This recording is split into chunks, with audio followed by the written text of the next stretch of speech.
جب بھی کوئی سائل کسی سے مانگتا ہے تو دو طریقے ہوتے ہیں. کچھ سائل ایسے ہوتے ہیں جو کوئی بات نہیں کرتے، سیدھا کے ہاتھ پھیلا دیتے ہیں. ایک تو سائل یہ ہے. اور سائل مانگنے والے جو بڑے اچھے طریقے سے مانگنے کا بھی فن جانتے ہیں تو ان کا طریقہ یہ نہیں ہوتا کہ کسی کے آگے جا کے بس ہاتھ پھیلا دیں. پہلے وہ اس کی تعریفیں کرتے ہیں، پھر جو ہے وہ اس کی رحم دلی کا ذکر کرتے ہیں، پھر اس کے مال و اسباب جو اس کو دیے گئے ہیں ان کے قصیدے پڑھتے ہیں، پھر اپنی وفاداری کا اظہار کرتے ہیں، پھر جھولی پھیلاتے ہیں. تو یہ دوسرا اور مہذب طریقہ ہے. ایک تو مانگنے والا اپنی ضرورت کو یوں ہی کسی کے سامنے رکھ دے، اور ایک یہ ہے کہ مانگنے والا اپنی ضرورت کو رکھنے سے قبل جس سے مانگ رہا ہے پہلے اس کی تعریف کرے. اب بندے اللہ سے ہدایت مانگنے کے لیے کھڑے ہوئے، پہلے تو وضو کیا، صاف ستھرے ہوئے، کانوں پہ ہاتھ لگائے، اس کے بعد ہاتھ باندھ کے ادب سے کھڑے ہو گئے، اور اب مانگنے لگے ہیں تو کیا بولے؟ الحمدللہ رب العالمین. وہ آتے ہیں نا مانگنے والے دروازے پہ تو کہتے ہیں دوبارہ وسدہ روے، فلاں ہو فلاں ہو، وہ تعریفیں کرنے لگ جاتے ہیں. تو یہ مرحلہ ہوتا ہے. ابھی اس نے سوال لب پہ نہیں لایا ہوتا تو گھر والا پہلے بچے کو کہتا ہے جا اتنے پیسے اس کو دے گیا. میاں وہ تو آپ کی تعریفیں کر رہا ہے، مانگ تھوڑا رہا ہے. وہ سمجھتا ہے جو تعریفیں کرنا شروع ہو گیا یہ مانگنے کے لیے تو کر رہا ہے. اللہ اکبر. تو جب بندہ الحمدللہ کہتا ہے رحمتیں اسی وقت برسنا شروع ہو جاتی ہیں. الرحمن الرحیم. میں سخی کی دہلیز پہ کھڑا ہوں جو رحمان بھی ہے جو رحیم بھی ہے، محض اپنے کرم سے عطا کرتا ہے. رحم کی بھیک مانگ رہا ہوں. پھر کیا کہہ رہا ہے؟ مالک یوم الدین. کسی کنگال سے نہیں مانگ رہا، اس سے مانگ رہا ہوں جو مالک ہے، دنیا کا بھی مالک ہے، آخرت کا بھی مالک ہے. پھر اس کے بعد اگلی بات کیا کہتا ہے؟ ایاک نعبد و ایاک نستعین. مالک میں پوجتا بھی تجھے ہوں اور مانگتا بھی تجھ سے ہوں. دیکھو سائل اس اعتبار سے بھی دو طرح کے ہوتے ہیں. ایک سائل ہوتا ہے جو بائی پاس پہ اترتا ہے، ایک کے گھر کے سامنے جاتا ہے، یہی طریقہ صحیح مانگنے کا، لیکن جاتا ہے کہ گھر کے سامنے تعریفیں کرتا ہے، اور مالک خانہ کو پتا ہوتا ہے کہ یہ ہمسایہ سے بھی مانگ کے آیا ہے، میرے گھر سے بھی مانگ رہا ہے، اگلے گھر سے بھی مانگنا ہے. تو وہ اسے تھوڑا سا آٹا دے دیتا ہے، 1 روپیہ دے دیتا ہے. اس کو پتا ہے اس نے پورا گاؤں مانگنا ہے، آدھا گاؤں مانگ آیا ہے، آدھا گاؤں اس نے ابھی مانگنا ہے. تو سارے 1 روپے دیتے ہیں.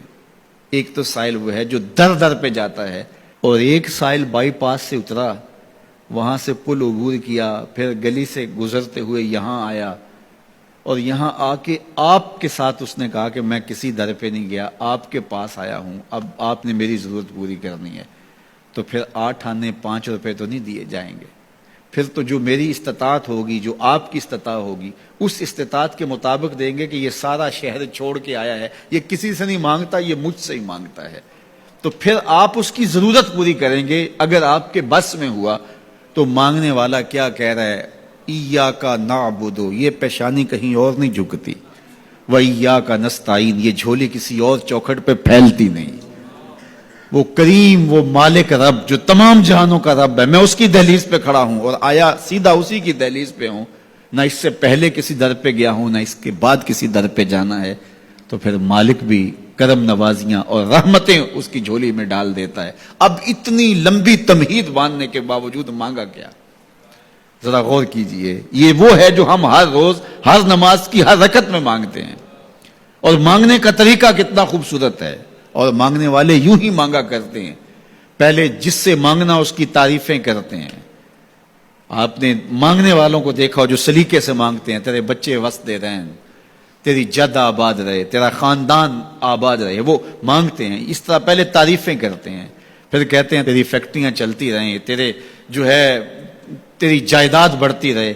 تو وہ اس کے خزانوں کا ذکر کرتے ہیں، اور پھر کہتے ہیں کہ یہ فقیر نمانہ تیری چوکھٹ پہ آیا ہے، اس کی ضرورتیں تو پوری کر دے.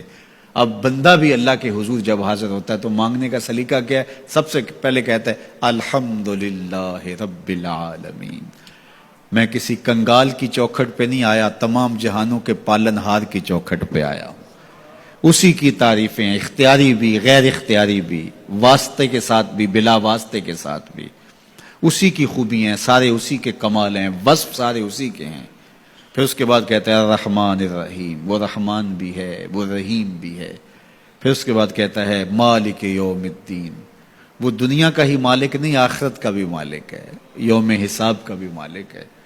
پھر اس کے بعد اپنی وفاداری جتلاتے ہوئے کہتا ہے ایاک نعبد و ایاک نستعین، مالک سارا جہاں بس رہا ہے، میں نے کسی سے نہیں مانگا، میں نے جھولی تیری چوکھٹ پہ پھیلائی ہے، میری پیشانی تیرے حضور جھکتی ہے، یہ پیشانی کسی اور کے حضور کبھی نہیں جھکی نہ جھکے گی. یہ سب عرض کرنے کے بعد پھر مانگتا کیا؟ اہدنا الصراط المستقیم، مالک مجھے سیدھی راہ پہ چلا دے، میں تیرے حضور آیا ہوں، مجھے ہدایت کا نور عطا کر دے. انشاءاللہ یہ ہدایت کیا ہے اور ہدایت کی قسمیں کیا ہیں، اور پھر اس دعا کا جواب اللہ کی طرف سے کیا آتا ہے، اور بندے پہ کتنی کرم نوازیاں ہوتی ہیں، انشاءاللہ یہ مضمون کل ہوگا. اللہ مجھے آپ کو اپنی رحمتوں کے سائے میں رکھے.